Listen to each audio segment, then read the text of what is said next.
नमस्कार दोस्तों। तो आज की इस क्लास में हम बात करेंगे कि हाल ही में एक बहुत ही बड़ी न्यूज़ निकल के आई है कि फिनलैंड ने जो है नेटो के साथ हाथ मिला लिया, यानी कि फिनलैंड अब जो है नेटो का मेंबर बन गया है। तो आखिर क्या रीजंस रहे होंगे जिनकी वजह से फिनलैंड ने ज्वाइन किया है नेटो को? नेटो क्या होता है, क्या एडवांटेज मिलते हैं उन कंट्रीज को जो नेटो के साथ हाथ मिलाती हैं, और क्या सबसे बड़ा क्वेश्चन कि क्या रशिया फिनलैंड पर अटैक करेगा जिस तरीके से यूक्रेन पर अटैक हुआ? इन सभी क्वेश्चंस के आंसर हम फाइंड करेंगे आज की इस वीडियो में। वीडियो को पूरा एंड तक देखना, बहुत ही इंटरेस्टिंग वीडियो होने वाली है। चलो स्टार्ट करते हैं। तो एक बार के लिए हम पहले स्टार्ट करते हैं और ये जानते हैं कि नेटो होता क्या है।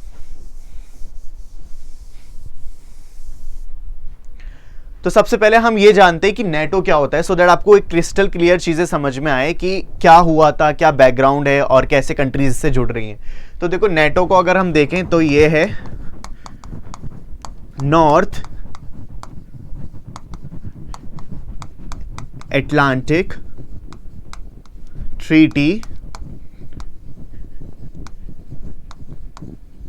ऑर्गेनाइजेशन। नेटो जो है 1949 में बनी थी। अब जब ये बनी थी ना, तब इसके आपको कुछ ऐसी कंट्रीज आपको दिखाता हूं, एक बार वेट।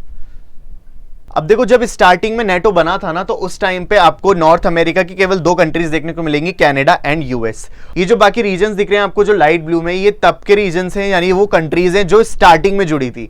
और उसके बनने के बाद से ये जो आपको डार्क ब्लू में दिख रहे हैं, वो सारे कंट्रीज हैं जो फिर आगे जाके आने वाले टाइम में इससे जुड़ती गई। तो आप देखोगे बहुत सारी यूरोपियन कंट्रीज जो है ना, वो नेटो के साथ हाथ मिला रही हैं। तो देखो, बहुत ही सिंपल शब्दों में अगर हम समझे तो नेटो एक ऐसी ऑर्गेनाइजेशन है जिसके अंदर बहुत सारी यूरोपियन कंट्रीज हैं। तो देखो, जो भी कंट्री नेटो के साथ हाथ मिलाती है, उनसे जुड़ती है, तो उनको एक अलग एडवांटेज मिलता है, और वो ये कि अगर सपोज कोई दूसरी कंट्री किसी भी नेटो मेंबर की कंट्री पर अटैक करती है, तो वो अटैक केवल उस एक पर्टिकुलर कंट्री पे नहीं माना जाएगा। नेटो की जितनी भी मेंबर कंट्रीज है ना, उन सभी पे वो अटैक माना जाएगा। और इस केस में जितनी भी मेंबर कंट्रीज है ना, वो सब मिलेंगी और जिस पे अटैक किया है ना, उसकी हेल्प करेंगी, और जो ओपोनेंट कंट्री है उससे लड़ेंगी। अब देखो, जब बहुत सारी कंट्रीज नेटो के साथ जुड़ती जा रही थी ना, तो रशिया ने वार्निंग दी थी कि आप अलायंस फॉर्म मत कीजिए, आप हमारी बॉर्डर के पास मत आइए। लेकिन जितनी भी यूरोपियन कंट्रीज हैं, उन सभी को यही सही लगा कि अभी नेटो के साथ हाथ मिलाया जाए, जिससे कि हमारी सिक्योरिटी एटलीस्ट स्ट्रांग हो सके। फिर इसके बाद अब आपको देखो एक चीज और बताता हूं। अब देखो, यहां पे अभी हम सभी को पता है कि रशिया और जो यूक्रेन है, इन दोनों में वॉर हुआ था, राइट? तो यहां पे अब कॉमन चीज देखते हैं फिनलैंड और यूक्रेन में। तो देखो, यहां पे है फिनलैंड और यहां पे यूक्रेन। अब यहां से जो इसकी बॉर्डर है ना यूक्रेन की, वो रशिया के साथ जुड़ती है। सेम यही फिनलैंड के साथ भी है कि जो फिनलैंड की बॉर्डर है ना, वो भी रशिया के साथ जुड़ती है। अब यहां पे कॉमन चीज हमने ये देखी कि इन दोनों की बॉर्डर जुड़ती है। तो अब फिनलैंड ने क्या सोचा कि जब रशिया यूक्रेन पे अटैक कर सकता है, तो हम पे अटैक क्यों नहीं कर सकता?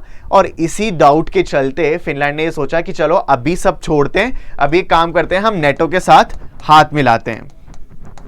अब फिनलैंड की थोड़ी सी हिस्ट्री के बारे में बात करते हैं कि जब वर्ल्ड वॉर 2 एंड हुआ था ना, तब क्या हुआ था कि फिनलैंड ने ये बोला था कि हम न्यूट्रल हैं, हम किसी भी तरह की अलायंस फॉर्म नहीं करेंगे, हम किसी भी कंट्री के साथ हाथ नहीं मिलाएंगे, हम सभी के साथ बस दोस्ती करके रखेंगे, आसपास की कंट्री से कभी भी कोई अलायंस फॉर्म नहीं करेंगे। लेकिन जब फिनलैंड ने ये देखा कि रशिया अटैक कर चुका है यूक्रेन पे, उसकी पूरी इकोनॉमी बहुत बुरी तरीके से डिस्ट्रॉय हो चुकी है, तो फिर फिनलैंड ने अपनी इस न्यूट्रलिटी की पॉलिसी को किया टाटा बाय बाय, और फिर क्या किया, नेटो के साथ हाथ मिला लिया। तो ये तो हमने ये जाना कि फिनलैंड ने नेटो के साथ हाथ क्यों मिलाया। अब एक बार के लिए ये जानते हैं कि नेटो क्यों एग्जिस्टेंस में आया। तो देखो, जब सेकेंड वर्ल्ड वॉर 2 एंड हुआ था ना, तो उस टाइम पे जो सोवियत यूनियन है ना, बहुत ज्यादा एक्सपेंशन करता जा रहा था यूरोपियन कंट्रीज में।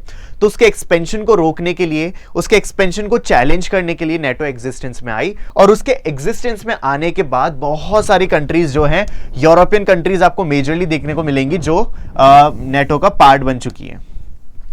ठीक है, तो अब इन सब चीजों को देखकर ना रशिया ने ये बोला नेटो से कि देखो, आप हमारी बॉर्डर के पास मत आओ, आप अलायंस फॉर्म मत करो, क्योंकि ऐसा करोगे तो फिर हम भी मेजर्स लेंगे, हमसे जो भी रिटेलिएटरी मेजर्स हो पाएंगे वो हम लेंगे। लेकिन फिर भी फिनलैंड ने ये जरूरी समझा कि अभी हम नेटो के साथ हाथ मिलाते हैं और फिर बाद में देखा जाएगा जो होता है।